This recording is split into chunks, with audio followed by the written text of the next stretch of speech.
Driver, get your hands out of the vehicle. Driver, you are watching the Blue Light Night podcast.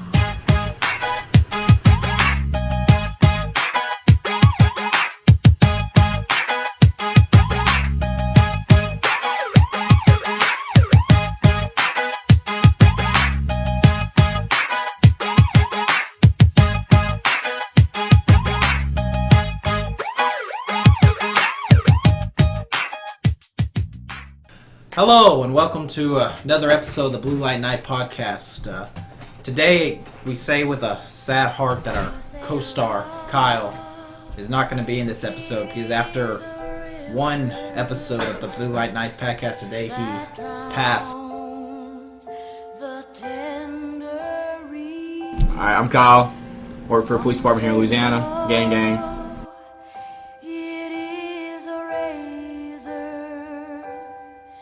It's more than likely some bullshit. 90% of the time, I just tell him to go to bed.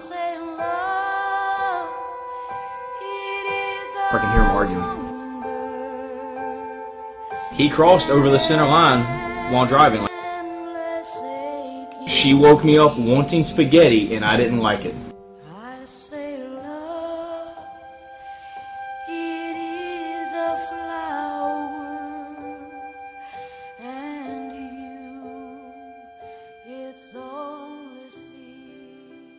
He passed on being on this episode. He overslept. So he's not going to be here today, but that's all right. I have Aaron with me as well. We are the only podcast that can tell you where to get the best donuts around. Welcome to the Blue Light Night podcast, everybody. So today I'd like to kick off this episode with a really interesting topic, and I'm late on talking about this because we had to wait so long to make the episode, but I really wanted to mention there's a certain town in South Louisiana has an enormous freaking crime rate, and they are now turning to a pretty interesting answers coming from the mayor. And I know, Aaron, you've got experience with this town. So let me ask you, what is your thoughts on the administration of that town, period?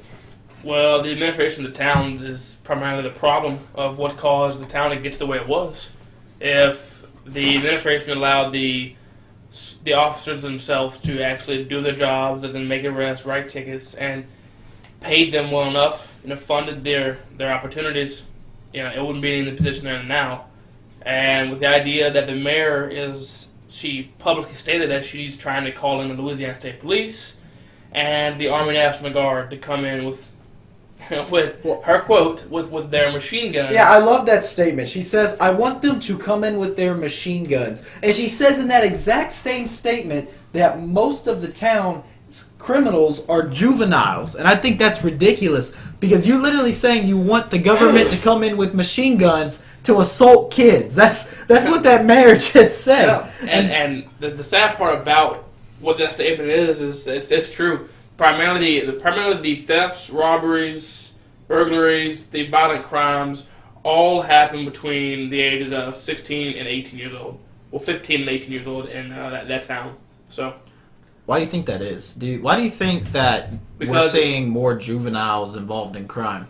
Well, in this town, for instance, because I've had first-hand experience with it, it's more along the lines of it's kind of a family, and this is going to sound bad. It really is going to sound bad, but it's more of a family traditional kind of thing. And tradition is the only word I can think of to use this for, but it's more along the lines of, like, they see their dad doing it, and they see the cops do nothing about it. So they see their brother do it, the cops don't do anything about it because the cops can't, so they do it. And it's also because the gangs in this little city, they realize that, the penalty for a juvenile doing these crimes is nowhere near the penalty legally for an adult to do it. So if they get a juvenile to go, let's say rob a dollar store, that juvenile, if caught, is going to have a lot less, harsher sentencing if it were to go that far. And these gangs know that. So they actively recruit to juveniles. And that's why the city is the way it is right now. Yeah. I had an eye-opener for me a while back, even with the time law enforcement I had. It never really dawned on me how some of these people actually feel about these incidents until I saw this video. I'm sure you saw it. It happened somewhere up north. It wasn't down in the south, but this guy went into a Dollar General with the intent to rob it, and the cashier shot him. The robber came in with a gun, and the cashier drew back and fired upon him. And the family made a news segment where they were upset and saying that they felt that the cashier shouldn't have been allowed to bring a gun to work. Yes. And the family makes the comment, she said, "My brother was trying to rob you. So what?" It's like, do you not understand, like, do you even hear your own words? Like, that level of ignorance, I before I was a cop, I would never have believed that level of ignorance exists in the world, you know? In the commonplace, yeah. Yeah, and it's like, it's just bizarre to me, because we deal with that here in town. In fact, we have a family here in the town I dealt with this week. And I hate dealing with this family, dude. It's one of those trouble houses, you know, where, like, every time you get sent to the address, you just think about, maybe I should just quit. And, we had to deal with them multiple times a day. And it's like this family that every time you go over there with a problem with one person, all 12 of them come out in the goddamn yard, and they want to be mad and scream and talk about how... They're mad that you're here even though they called. Yeah, how you're mad that you're here, or mad that... You know, you're following up on investigation. And the thing is about this family, what really blows my mind about it is I can tell you personally, I've arrested almost the whole family, man. Like I've been a part of or been the case agent for several cases that put several of them in jail. But it just doesn't make any sense to me that how some of these people can be in trouble all the time and then act like they're angels. You know, that drives me act like they can do no wrong. Yeah, like, what? Me? What? No. No, I can't believe it. No. What? You bigot! How dare you? But going back to the town that, you know, the mayor in this little city said what she said about calling in the guard and the state police. Well, you know, my sheriff's office that presides over this city, my sheriff actually called in a couple of favors and has gotten some troopers in the area. So now on the, like, it's been on night shift, you know, where I work primarily. Now we're starting to see like 3 to 4 troopers in this town to help the one officer on the road, you know. Are they still working, one officer on the road? I know we don't have the subject matter expert here with us, but... No, they are. I mean, I work closely with them. Yeah, I know. They're still only working one officer on the road. Sometimes one of ours went over there. Who? Yeah. I can't tell you who. But Yeah. somebody that worked with us went over there, and Well, that's also another thing. Like, you know, it got to the point with this little city that you know, whenever I worked for it, and for the longest time before I worked for it, and even up to now, the people hated the police department. They hated any aspect about the local police department. They loved the sheriff's office, but they hated anything about the local police department. Okay. yeah. And it kind of blew most of our minds that it's gotten so bad in the city to the point to where the people were finally actually crying out, saying, "Hey, the police department needs some help." You know, because nobody spoke a word whenever the police department went down from 4 officers on the road to 1. Nobody cared. Nobody cared for the longest time that other departments were getting raises and this department wasn't. Nobody cared. Not until basically in the span of 2 weeks, like 12 or 13 businesses got broken into and robbed for all they had. And then finally, the people were like, okay, now the police department needs some help. And I am glad for them because they got a raise. I'm not going to disclose how much, but they got a pretty nice raise from what they were working to, what they're working now. And they're doing that just so they can become competitive in our area so they can hire more people. But, I mean, a lot of people still understand that they're not going to go work for them because of the current way that their officers are being treated. Because, I mean, yeah, they got the pay raise, but if your administration still won't let you do your damn job, why go work for it? Yeah. So on a kind of a related note in regards towards all the administration... Why would you do that? All the administration that has to issues around this area, especially in the South. Bobby Guidro, with St. Landry Sheriff, has announced that he would like to basically have his sheriff office do a parish-wide takeover. He wants to. He mentioned specifically. So he wants to take away municipalities. Pretty much. He mentioned in his statement to the news that he wants to do away with. I think it was like Arnouville and Melville and small agencies like that. But he said eventually he plans to go and do an entire parish-wide takeover. I think he wants to do away with every single PD in St. Landry. And to include OPD? Maybe. I don't know. He stated that he believes in 10 years everyone will be doing it. Which I think I think the man's crazy. Personally, no, that's insane. I can't see a city willing to hand over all their power to a sheriff office. But that's the thing. He's offering to put in installations of, what am I trying to say? I'm trying to say like sheriff stations. He's trying to put in Yeah. sheriff stations in the town that will run cheaper than a city PD would. Yeah. But my thing, first of all, is I work in St. Landry, and I can tell you for a fact that St. Landry Parish Sheriff Office is shorthanded as it is. Yes. They don't have... I mean, yes, they're doing better right now than they were a while back, but they still don't have their numbers up to possibly run an entire parish. I mean, that'd be bizarre. My city takes calls for the sheriff office every day, Yeah.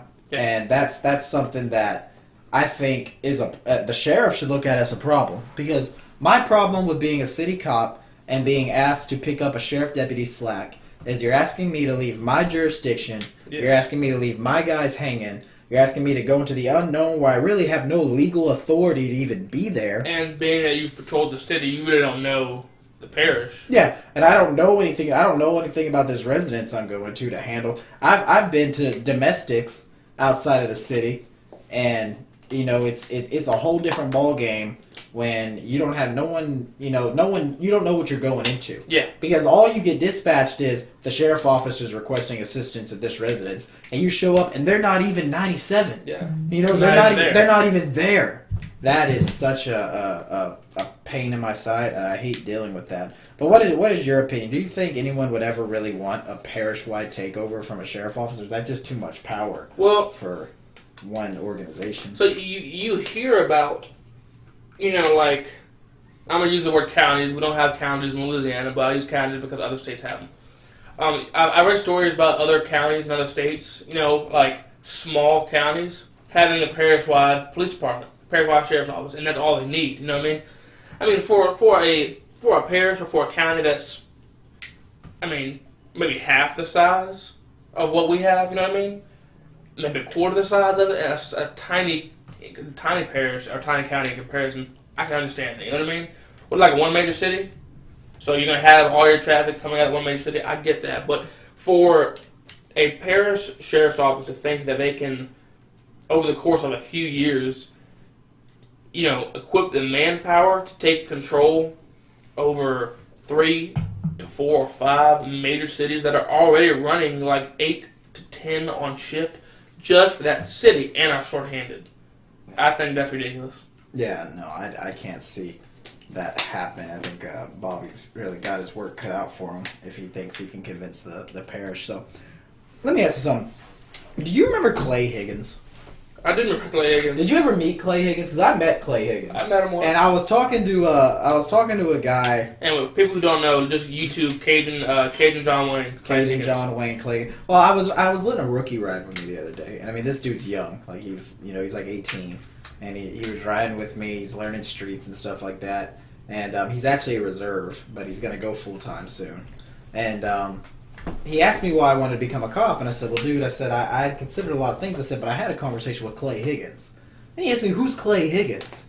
Like, you don't know who Clay Higgins is? A local legend, bro. I was like, my God, Clay Higgins. So I pulled out some of the videos, dude, and I forgot how freaking awesome Clay Higgins is. Like, the videos he made. And if you're the degenerate who broke into this Dollar General, you listen to me because I'm talking to you. Oh, man. You know what? I think Clay Higgins had one of the best outlooks on how law enforcement should connect to the community. I don't think St. Landry has had a connection to the community like Clay had. Well, you know what the damnedest thing about it is? He got fired for it. He got fired for the way he was talking. Yeah. But I mean, really and truly, what did the man say wrong? He didn't say anything wrong. He said that he was tired of thugs running our parish. He was tired of the crime in our parish, and he asked for every citizen to stand up against the atrocities that were happening in the city and the parish nationwide. Yeah. And the biggest thing is, they checked the statistics. His Crime Stopper videos brought results. Oh, yeah, they did. And oh, yes, they did. I know Clay's in Congress now, so he's moved on to bigger and better things. Speaking of Clay, you saw his video on Border Patrol? Nope. He had one. He came out with one the other day. I said the other day, about a month ago, about the Border Patrol agents and about how people are hating on them for like a bunch of shit, like about them, abusing their authority, abusing their power, like police brutality and shit like that, and about how people are saying that these people crossing the border are only, the only people trying to escape their oppressed country and come to America. And he was showing their vehicles. And he said, if you look at the vehicles in the video, they have like diamond-plated, diamond pattern, steel grates on all the windows. They have bulletproof windows because they throw rocks and boulders. They shoot at these guys, these Border Patrol agents. And all the Border Patrol agents carry non-lethal shotgun, these 40 Mike fucking Nerf rounds, Nerf rounds, I get what you're saying. Yeah. But to a person that doesn't understand, that sounds really funny. Yeah. He's out there with the Nerf guns. It's a grenade launcher that shoots foam bullets. Okay? Yeah, they're sitting there firing. It's Nerf for nothing, you motherfuckers. Tell you, I get it. No. But it was showing that, and it says a lot, man. It really does. About how, the people perceive these guys, and they said they just go over there and basically kill people. But no, dude, they have so many non-lethal options. Oh, but on the same fact, they're trying to protect them damn selves. Oh, it ain't no easy job. And, people, I've seen this debate several times. They point out, they go, in countries like New Zealand and stuff like that, they say police officers don't even carry guns. Their crime rate is so low. They don't have any murders. You gotta understand that the United States is the only country that has so many firearms unregistered on the loose, just out there, and it's basically to a point you can't fix it. Liberals and Democrats and Republicans, they want to argue about gun control. Gun control, no. If you ask me, gun control is a joke because it's past the point of being fixed. You have well over millions of guns in America unregistered. Not to cut you off, but with this, of all the guns in the world, the United States has half of them. Exactly. Okay. All of these guns in the country, they're unregistered. No one knows the serial numbers. No one properly owns them. Most people that buy a gun, they think because they bought it from the gun store, it's registered. It's not registered. You have to bring it to a police department and register it if you want it registered. And it's to the point where you can make as many laws as you want. The guns are still going to be here. You might as well go ahead and make a law saying grass is illegal and try to confiscate all of it because it's not going to happen. And like with that, man, and I'm a very pro Second Amendment person. I truly am. And my thing is this: if you look at the statistics of gun-free zones, like in Chicago, which has the strictest gun laws in America right now, and you look at the murders per capita. With good reason. Yeah, you look at the murder per capita, the violent crime rate with weapons and guns, and it has shot through the roof even more than it already was because of the gun laws. Yeah. And that's the thing that people don't understand, or can wrap their head around. It's a statistical fact, proven. If you look at the FBI records, police records, and just statistics of the area, when more citizens have guns, the crime rate for violent crime drops. I want to ask you something. How many have you ever been to what you would say a legitimate haunted call? No. No? Can't say I have. Never been to anything. See, I don't believe in ghosts, first of all, so. You don't believe in ghosts? No, really? I don't. You've never seen anything that makes you, even ponder spirits? Nope. Really? Is it muted? No, it does that for a new recording. Oh, okay. I just explained this to you last recording, Clark. Come on, man. But, so you've never been to any... You've never even seen anything weird at night? I mean, look, so there's always that fucking feeling, right? Especially working in the parish. Yeah. When I go to somewhere where it's literally all you hear about is hillbillies fucking their cousins. Mm-hmm. And then you roll around, you go to park somewhere to piss, right? And you cut all your lights. And you get out and just what the fuck? Fuck this. But I don't personally believe in ghosts. I think the strangest thing that ever happened to me while working, and I've heard other officers tell me better stories. Well, first of all, let me just say, I used to not think shooting stars were real. Really? Yeah, because I Wow. never fucking saw one. You know what I'm saying? But ever since I became a police officer and I work nights, I see shooting stars much more often. Well, yeah. And but one time I was working. I don't know why I brought that up. I just thought I'd mention that. I never saw shooting stars until I was a cop. But one time I was working and I was driving behind the high school to this town, and I was looking for teenage kids that go back there and park, and people from other towns go back there and park and do whatever, drink, fuck, get high, whatever. And I was just going back there to check it out because I usually run them off, and I saw a person standing in the back field. And they were kind of shadowed. I couldn't really get a good tell of who it was. I couldn't give you a description. I couldn't tell you if it's a black guy, white guy, anything like that. I could just tell there was a person there. And I kept pulling forward, and I was putting my hand on my switch to activate my blues when I pulled up close enough for my spotlight to hit it, and I turned the spotlight on, and there was no one fucking there. And I cut my lights off, and it didn't look like there was a person there. So it's not like there was anything there that was tricking me. Yeah. I thought I would have sworn there was a person standing right there, and then a few minutes later, there was nothing. But no, I've never had any paranormal experiences. I mean, what about people claiming what's your funniest we call it 103 Mike? What's your funniest crawl mental patients? Yeah, where you had a person tell you there was a fucking So, dinosaur in the house or. I have a tattoo on my arm. It's from the Borderlands games. It's a claptrap, and above it, it has writing that says "No rest for," and then below it, the Wicked. Yeah. From the game, right? No rest for the Wicked. And I went to one thing Mike call when I was working for the city. And I got there, and Kyle was there too. He came to help me out. And I get there, and the guy walks outside, and he's going off about God and how he's the new Messiah, which kind of made me snicker a little bit. Not gonna lie, because how they was acting. And then he kept going on and on and on. I was trying to get him the ambulance, so I kept gesturing my hands forwards, like, "Hey man, go ahead and start making my way to the ambulance. We're gonna get you some help, He looked down and asked me to see my tattoo, and then he said, "That's he opened his mouth really wide and kind of stuttered and was like, "That's me. I'm the Wicked, and you're the God." I tried so hard not to laugh because the EMTs were back there giggling. Kyle was fucking giggling. I'm over here trying to be serious with this cat. Man, that's cool, but you just get in the damn ambulance, bro. It's about the funniest one thing Mike ever had. That or the time I went to respond to a girl who was on PCP, who was naked and frozen in the street. She was standing on one foot and one toe on the other foot.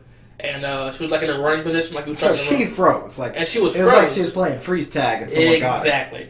So when I went to put on my left-hand gloves, I went to grab her, so to move her out of the middle of the fucking Did road. you just pick her up and move her like a statue? No, she's about 240 pounds. I wasn't just picking her up.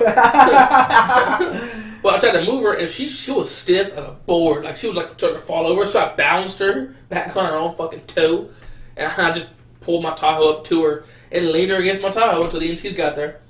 So... we strapped her down, sure as shit, like she was a running man. We had a guy call one time. He said his wife had just got back from rehab, but she was acting strange, and he thinks she may have relapsed. And it was in one of our problem neighborhoods. Yeah. And I showed up over there, and my sergeant, a different sergeant than my current sergeant, but my sergeant was over there, and he had her sitting down on the ground. And she had blood all over her hands and arms because she had beat the hell out of a window. And the glass had cut her all up. Yeah.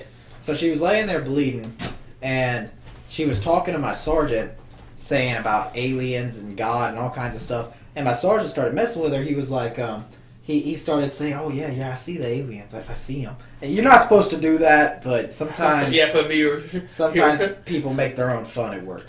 Yeah. And he was telling him, "Oh, yeah, I see these aliens." Well, she looks at me, and she goes, "What is that?" And my sergeant said, "Oh, that's a Martian." And she looks at me, and she goes, "That's a sexy Martian." And I was kind of just laughing. Taking it back? Okay, yeah, I was kind of okay. And he was laughing his ass off. And she was like, "He's a sexy Martian." And she goes, "You know what? I want him."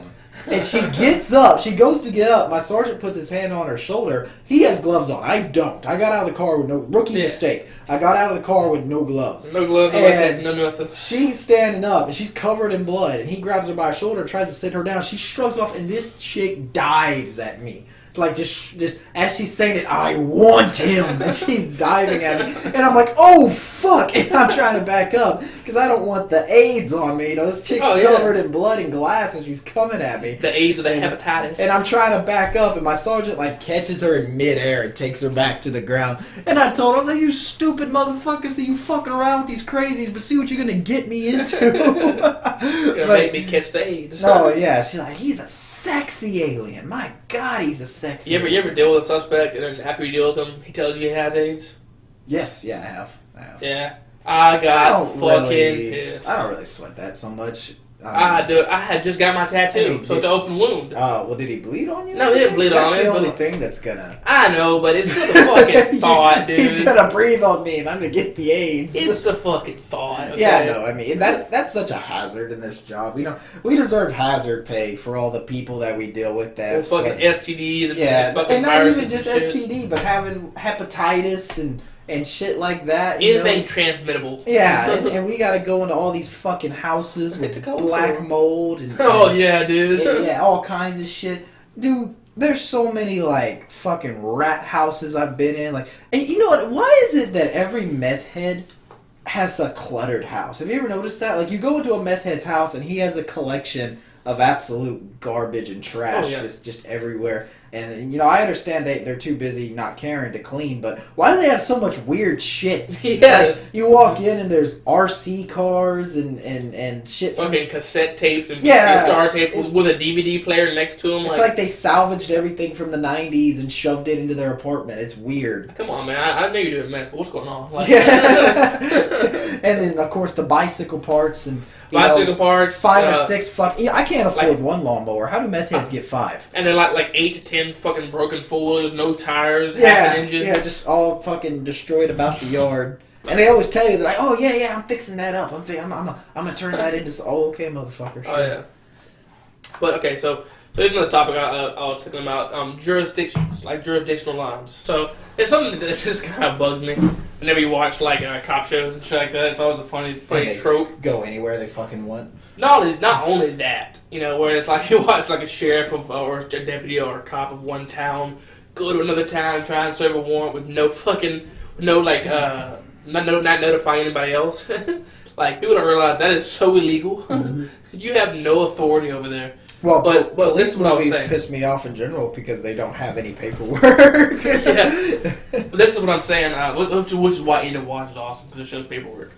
Okay. I'm just saying. No, but like you see TV shows where, like, you have a murder, and the murder will be real fucking close to one of the 2 jurisdictional lines, and then people will be fighting over that murder. Like oh yeah, right. Like this is my jurisdiction. I want this. I'm gonna solve this. Yeah, right. And like realize it's more like, hey buddy, this is on you, bitch. Yeah, that is the opposite. Nah, man, that's yours. Yeah. You can fucking take it. You deal with that dead body. I ain't touching shit. Because we fight like that constantly. Nah, man. This is for the city. No, across this fucking the pettiest thing I've ever seen is at a airport that our city has. We actually have jurisdiction for our little airport, and just outside of the city where that airport is, a plane was coming in to land one night, and he hit a tree across from the parish line. He was coming in to land at the airport, he hit a tree, and he crashed into our airport. And they determined, my sergeant said point of contact was in the other parish because it hit that fucking tree, and he gave them the plane, which didn't matter because he actually got to call the feds for any plane crash. Yeah. Like, even if it's old man Wiggle Winter's fucking crop duster, he fucking crashed. You gotta call the feds to deal with that. But that was the funniest shit I ever saw. He was like, oh, no, it hit a tree over there. That's the point of impact. It's not our crash. It hit a tree 4 miles away in your parish. In your fucking... Oh, no, it was literally a road. And this road determined our jurisdictions, and it hit a tree across the road. You could see he took it out. And he was just like, yeah, nope, that ain't for us. So, you know the city that is... Let's look at the map real quick. Well, I won't say west of y'all. We're just talking about... It's the seasoning city, you know what I mean? Oh, okay, yeah. That's it, right? So, the shitty part about that city is it sits directly on a jurisdictional line. Yeah. So, like, half of the city is for the other South End parish, half of it's for us. Yeah. And then you get like a mile outside the limit, and then it's for another parish. Yeah. It's 3 parishes intersect right there. That's how our town is. Yeah, out of the all time. Yeah. I don't know bad. But I don't know, that's always just funny to me because that means I can make traffic stops on the north end of the highway. Yeah. You know, the north half of it. I can't make traffic stops on the south end, or it's not my jurisdiction anymore. Have you ever heard anything in regards towards we had a judge throw out a lot of our traffic tickets because he said you can't sit outside of your jurisdiction and cite a violation for something that happens in of it. Meaning, you know, if your line ends... That's legal. The opposite is illegal.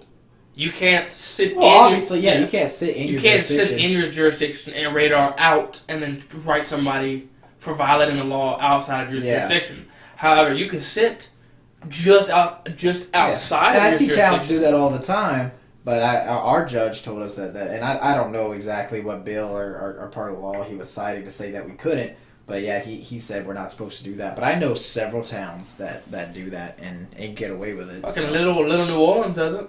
Little New Orleans. And it's funny, I know exactly what you're talking about when you say Little New Orleans. Yeah. But that shit, they sit on their major highway and clock people coming out of the fucking city. Yeah. Well, see, there's a club in our town that is no longer in use. It's just an empty building now, and it's technically outside of the city, but the highway is still ours. Yeah. So I used to park in the parking lot right there and clock, and I just had to. I wasn't actually told to cease and desist. I was just warned that some of the former officers who had sat right there got their tickets thrown out. So see, look, here's my thing, honestly, and I don't know how it is about like other counties, other like police departments around the country, but down here in Louisiana, there's still the big old stigma of like the good old boy system. If you work for like a sheriff's department, I bet it's all about who you know. Most cops, most road deputies, most road officers don't like being political. We like just doing our fucking job, and going on the day.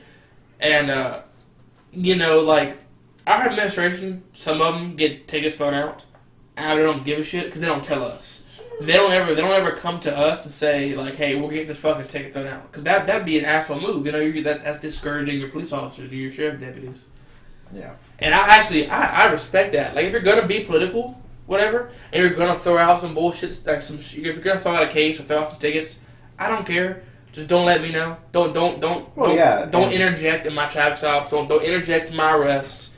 If you already know that you're the sheriff, you're the chief, and you're gonna throw it out regardless, I don't give a fiddler's fuck. Yeah, and as long as you don't get me involved. I've had that conversation with my administration before, because if I write a ticket or I make an arrest, and for whatever reason my admin decides that they're gonna let it go, I don't really care as long as I don't get in trouble for doing my job. Exactly. You know what I'm saying? And that any administration because here's the fact, and I'll go ahead and let the cat out of the bag for every police officer. Cops do the same thing.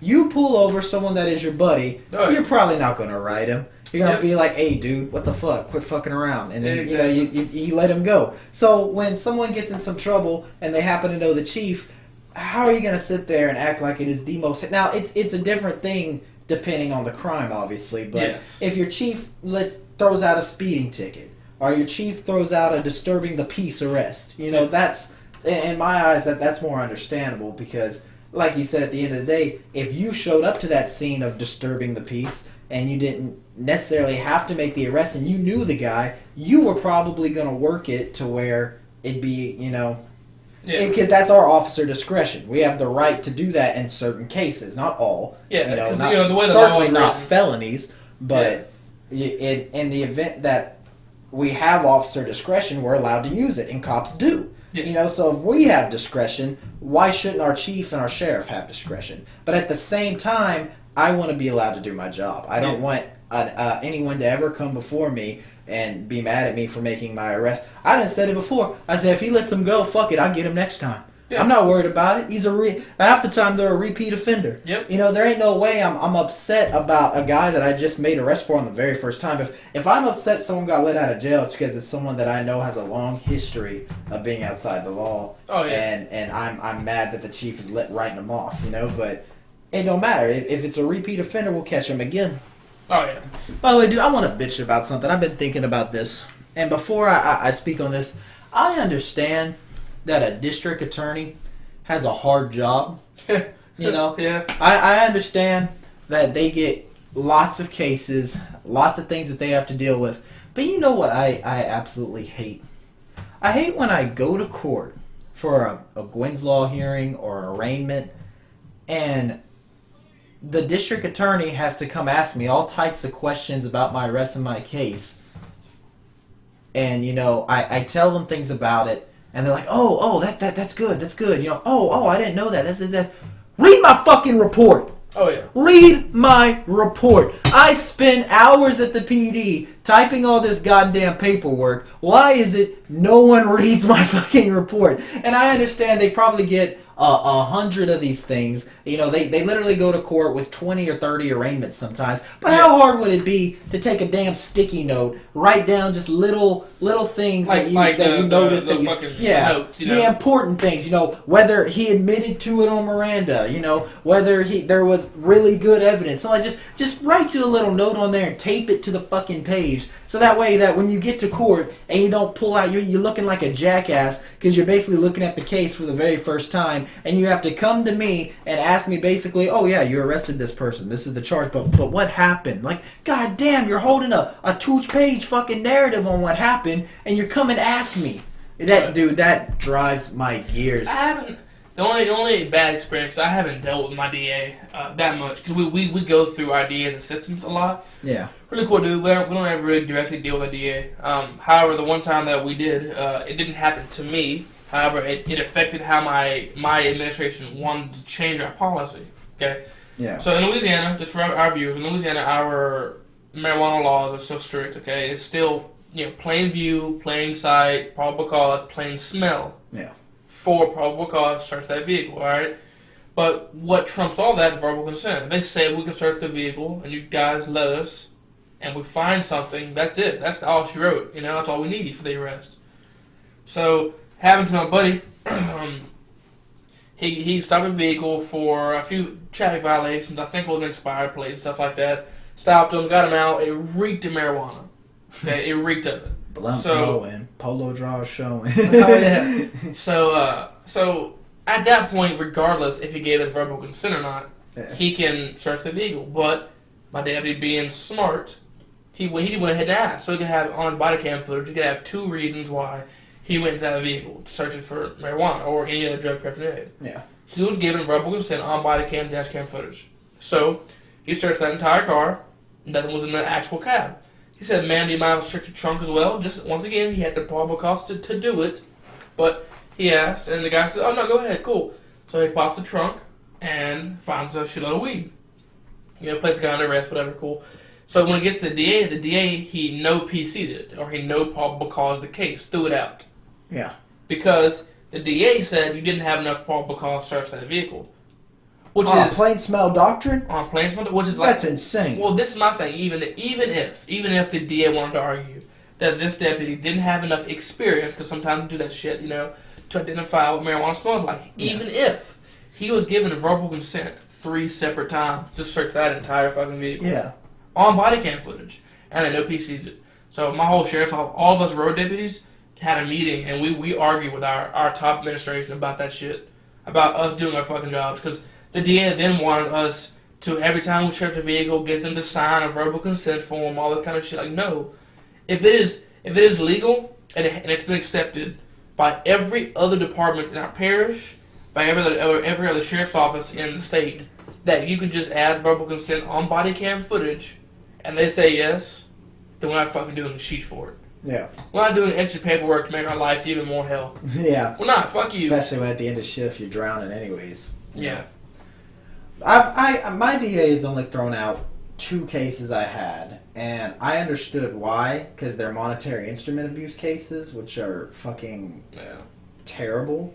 So that wasn't a really big deal to me. But I did have one time in court where they almost threw out my case because they claimed not to know some basic information, which once again was in my goddamn report. Yeah. And they were literally about to throw it out before I entered the judge's quarters, because they were reviewing evidence with the judge, and I had to point out to the judge that I had what I needed for the arrest, and then the judge agreed with me. Yeah.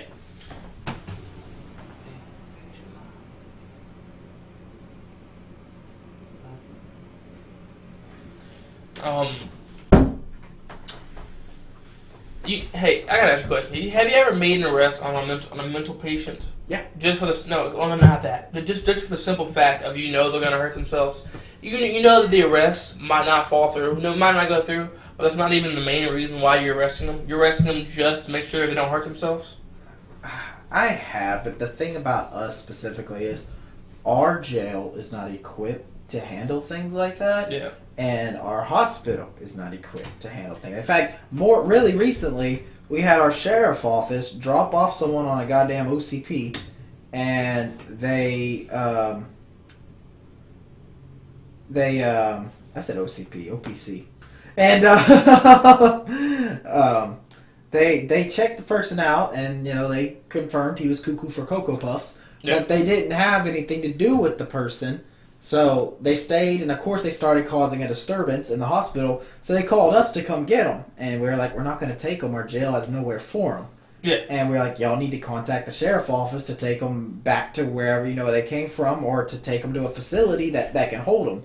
But yeah, I've made arrests before to help somebody's well-being, because I didn't want them to get hurt. And the reason I ask that is because that's a part of officer discretion. Because most misdemeanors. I say most. A good bit of misdemeanors, we have officer discretion of what we can do. Either we can write, traffic. I mean, we can write a criminal summons, so you have to go to court, but you're not being transported to the jail and booked, all that shit, right?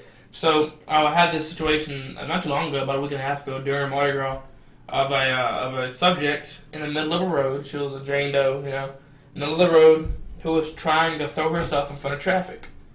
Got there. She stated multiple times. Yeah, something like that. Stated multiple times that she wanted to kill herself. She wanted to die. All this kind of stuff. And so our procedures that we get our local EMTs en route.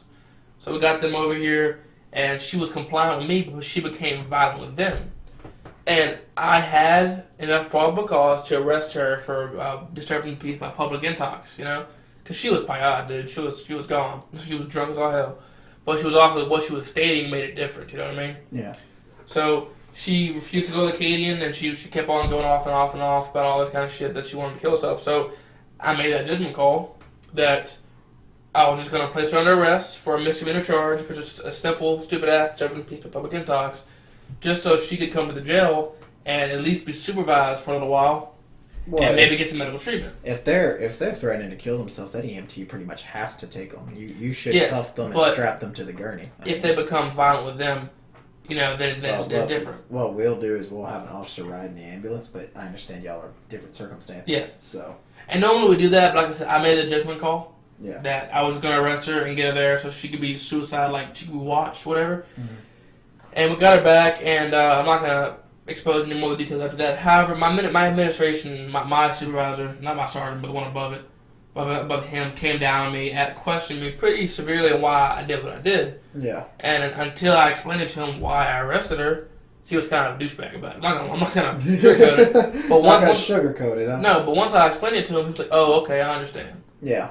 And I was like, that's the thing about our job, is you got to make a decision quick. You can't you can't show up to places and you don't really have time to sit there and think about, well, this, that, and the other. This is a job where you have to learn on your feet. The academy can give you scenarios, synopsis, and tell you legal advice, but they cannot take you there and put you in that situation until you get there. Every scenario is different. Police work isn't on the job, because even if you go to a class and become an expert in domestic subject matter, or you go to a class and you become an expert in combatives, or you go to a freaking firearms class, become an expert in shooting, when you go to these scenes, it's not going to play out like the scenario. Oh, no, it's never a movie script. Yeah, it's not going to go the way you... And when you start out, you kind of think that. You think, okay, I'm going to show up, I'm going to tell them this, that, and the other, and they're going to do this, that, and the other. And they don't. You show up, you tell them to do this, and they want to do their own thing, and you end up having to detain people for their safety and stuff like that, and then, the woman comes out with a, goes in the back of the house and comes out with a golf club. It's just,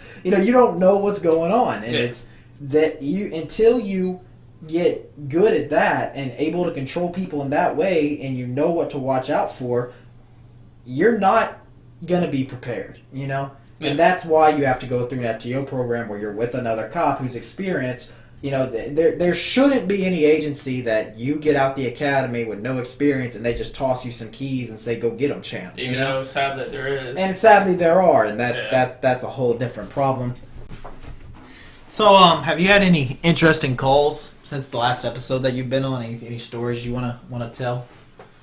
So, most recently, in the last couple of weeks, I haven't had that many interesting calls as far as that goes. I did make an interesting traffic stop in the southernmost town in my parish, that is close to your jurisdiction actually. Pulled over a truck with no license plate light, no tail lights, and ran through 4 stop signs. Look, listen, guys, I'm pretty damn forgiving when it comes to traffic violations. Yeah. If you roll through a stop sign, I really don't care.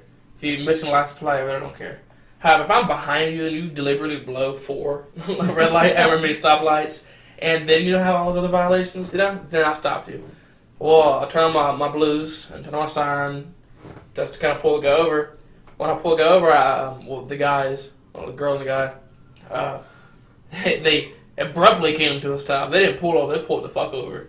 And as soon as they did, the passenger, skinny white dude, jumped out and just took off running. Well, I'm by myself right now, and then I see somebody kind of fiddling around in the driver's seat. So I was like, well, he can run. I don't give a fuck. Fuck down here. So I went and pulled her out of the car and then proceeded to find nothing but wrote her a bunch of tickets. Mm-hmm. Because she knew he was holding dope, but she admitted that he was selling dope, whatever. And so I couldn't do anything from it. Yeah, he had 2 warrants. I forgot. She gave me all of his information afterwards. It was hilarious. So if he's happens to by chance listening to the podcast, yeah, I'm still looking for you, man. You know who I am. You saw me. But about you, man? So right around Mardi Gras. How was Mardi Gras for y'all, by the way? Mardi Gras was wild. Like I said, we got Little New Orleans. People come from all over the neighboring parishes to our little town. So for us, we have like a week-long celebration, which I hate about our area. Oh yeah. So we see some pretty funny things. Sorry on a Wednesday and on a Wednesday. Yeah. We see some funny things when we're working the street dance. Somebody took a shit right in the middle of the street at one point, but I was actually stuck working shift all of Mardi Gras, and it was one night we responded to a disturbance. The neighbors could hear some people yelling in one of our trouble neighborhoods, so I pulled up to this house, and I could hear some yelling inside. I went up and I banged on the door and I announced myself as a police officer, and this guy opens the door. He's wearing no shirt, and he's fucking drunk off his ass. And he starts telling me, "Oh, everything's fine. We're just having a conversation, all this other stuff." So I was like, "All right, man. So we'll come on out here." Well, his girlfriend comes out. She's got a black eye, but you can tell it's old. Like it looks like it's been healed a little bit. Another officer pulls up on scene and says, "I talked to her yesterday. She had that black eye." So I brought her to the side and asked her what was going on. And she said the dude was having an argument with her and started saying he was going to kill himself to get away from her, which made her upset. She started yelling at him. And she said that she didn't want us to take him anywhere, but she just wanted... him to leave? She wanted him to just magically sober up. That's what she was saying. She was just like, if he would just act right... And I was like, well, that's not going to happen. He's drunk. And she's like, well, he's just making no sense. I'm like, he's not making sense because he's drunk. Like, what is your fucking malfunction? He's drunk. He's highly intoxicated. Yeah, and I tried to explain this to this girl. Well, she says that she just wants him to stay at the residence and for us to just make him calm down, which, I can't mind control anyone. So I tell the dude, I said, look, man, I said, you need to find somewhere else to go. I said, because I'm not going to leave you here with her arguing and fussing like that. I said, yeah, we're going to defuse the situation. So he went over to a friend's house, and they said they didn't have any room for him. And then he made a phone call, and none of his family said they wanted to come get him. So I told him, I said, well, look, man. I said, I'll take you down to the PD. I'll grab a mattress from our jail, and I said, I'll lay it out in the lobby. And you can lay in the lobby for a couple hours, then you can walk home. I said, how about that? He said, okay, yeah, I'll do that. So I brought him to the PD, did that for him, and I waited. And after a little while, he came, and he told me he was ready to go home. And he was a pretty heavy-set black fellow. He had some good size to him. He's a big guy. Yeah. And we were a good ways from his neighborhood, but he said he wanted to walk home, and I told him, I said, you haven't been here very long, and he was like, well, I got work in the morning, I want to go home. I said, I'll let you leave, I'll let you walk home. I said, but if you cause a disturbance, you're going to jail. So he leaves the PD, he walks, man, not 15 minutes later, be back and right to that same house. So we got over there, we show up, and we knock on the door. We knock on the door, knock on the door, knock on the door. No one's answering, all the lights are out, it seems like nobody's home. And we're just confused. So I left, let dispatch know that I'd pass by and check on it again, but it seemed like everyone there was left. Well, while I'm gone, the girl turns up to the PD, and I mean, she is bludgeoned, dude. She's got blood all over her face and dripping down her chin and everything. Yeah. And I'm like, oh shit, here we go. So, did you get the guy's information at least? oh yeah, I knew exactly who he was. Oh, And it was a black girl, and she ended up having to go to the hospital. So but before she went, we obtained permission for search and seizure for the residence to look for him. So she came with us to the residence, and we went up, and she verified that he was inside and gave us permission to break down the door. So with verbal consent, we kicked in the door, we went in, he was sleeping on the couch, and we arrested him, and I got a good domestic arrest off of that. But that's just a story, I think, that a lot of young officers and new cops coming in are learning about how a domestic can go south so quick. Oh, sometimes you show up and you think that things will be okay, or you think, well, they're fussing, but this person's just drunk. And what it ended up happening was while he was at the PD, the other girl had texted somebody or something like that, concerned, and he came back home and thought she was texting another guy, or maybe she was texting another guy. I honestly didn't check. Yeah. But he got mad at her and accused her of cheating, and proceeded to beat her in the face, and that's how that went, and it was bad.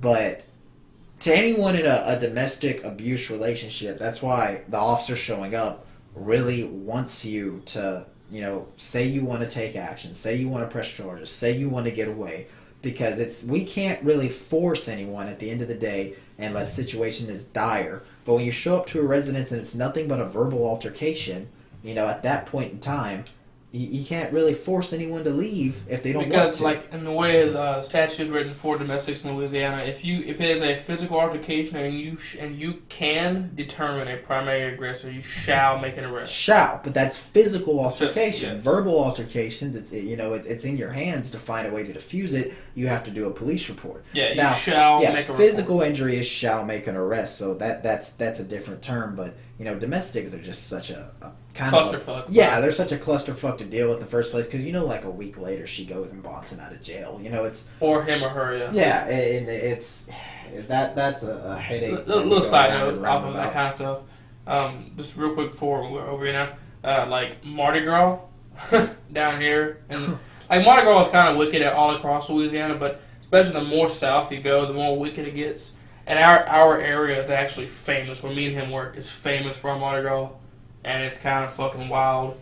It's the worst time, honestly, to be any police officer or EMT, because it is normally non-stop, just hell. Yeah. Because I remember the first night, like, who's talking about Mardi Gras to other people was probably like a day thing, Like, my buddies in the Army talking about how they used to have Mardi Gras celebration in New York.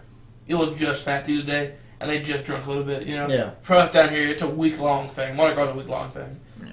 And just for a side note of how bad it is with, like, DWIs and stuff, because they're drinking so much, in the course of 3 hours, from 9 till about 11 o'clock, I had 9 wrecks in a 2-block radius. Oh, yeah. So Easy. But on that, go ahead. Well, we're going to go ahead and wrap it up. I first off want to give a big thank you to all our listeners for the first episode. We got over 100 views, which is insane, especially because we're coming from such a little channel. And I would like to thank all of the support we got, all the comments and likes, the people on Facebook who said that they really enjoyed it and they wanted to listen more, everyone who supports the Blue Thin Line community, and everyone that loves to hear police stories and about police officers. We ask that if you are listening to the podcast and you enjoy it, you go ahead and give us a like or give us a share, show us to a friend, something like that, so that way our audience can continue to extend. And definitely leave comments, because I know these guys do it too. We read every single one of them, and we love hearing back from you guys. And I'm actually going to give everyone a challenge listening this week. Any question you've ever wanted to ask a police officer before, but you didn't want to do it because maybe you felt awkward or you weren't sure, if you wanted to walk up and talk to the cop, feel free to leave a question about law enforcement, and we'll do our best to answer it in the next episode from a Louisiana perspective. Yeah. And we also want to thank Kyle for not showing up for this episode, really giving it his all. He just got a raise. So I guess he's working so hard that he can't show up for podcasts anymore. Yeah, he's a big baller. But hopefully he'll show up next week, or actually next episode, because next episode definitely won't be next week. But thank you all for tuning in, and have a good night.